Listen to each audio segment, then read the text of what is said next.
2 अक्टूबर को महात्मा गांधी की जयंती पर जनसुराज आधिकारिक तौर पर दल में परिवर्तित हो गया है। पटना के वेटनरी कॉलेज ग्राउंड में लाखों की संख्या में बिहार के कोने कोने से आए लोगों की सहमति से जनसुराज के सूत्रधार प्रशांत किशोर ने दल के पहले कार्यवाहक अध्यक्ष के साथ साथ दल के संविधान के 5 प्रमुख प्रावधानों को बिहार और देश की जनता के समक्ष रखा।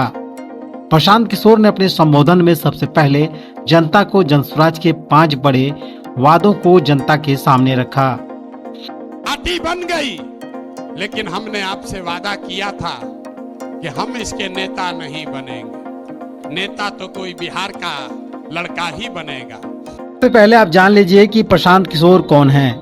प्रशांत किशोर ने जेडीयू के संगठन को बिहार में मजबूत करने के साथ साथ नीतीश कुमार के काफी करीबी माने जाते थे, जिन्होंने जेडीयू को बिहार में मजबूत करने को लेकर काफी काम किया। जेडीयू छोड़ने के बाद प्रशांत किशोर ने भाजपा और कांग्रेस के लिए भी काम किया।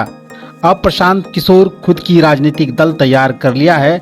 सबसे बड़ी बात यह है कि प्रशांत किशोर जेडीयू, भाजपा और कांग्रेस की रणनीति को बखूबी समझ चुके हैं, इसलिए बिहार में उन्हें आगे किस रणनीति पर काम करना है वह बखूबी समझते हैं।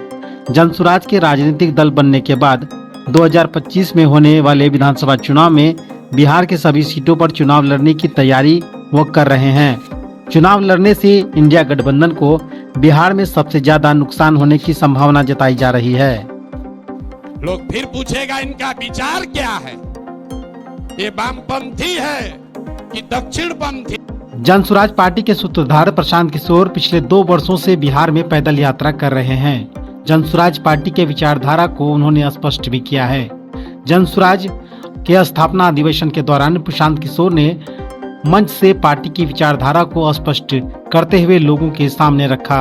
उन्होंने कहा कि लोग अक्सर पूछते हैं कि हमारी विचारधारा क्या है। उन्होंने कहा कि हम वामपंथी हैं या फिर दक्षिणपंथी, हमारे बीच समाजवादी भी हैं और गांधीवादी भी हैं, बाबा साहब अम्बेडकर के अनुयायी भी हैं और संघ से जुड़े लोग भी हैं। यहाँ 5 वक्त के नमाज पढ़ने वाले मुसलमान भी हैं और ऐसे में हमारी विचारधारा क्या होगी।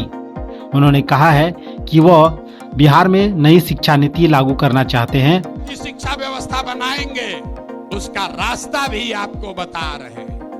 5 लाख करोड़ रुपया जुटाएंगे इसी बिहार से और ऐसी शिक्षा व्यवस्था बनाएंगे कि पूरे देश से लोग जैसे नालंदा विक्रमशिला में पढ़ने आते थे वैसे यहीं पर पढ़ने आएंगे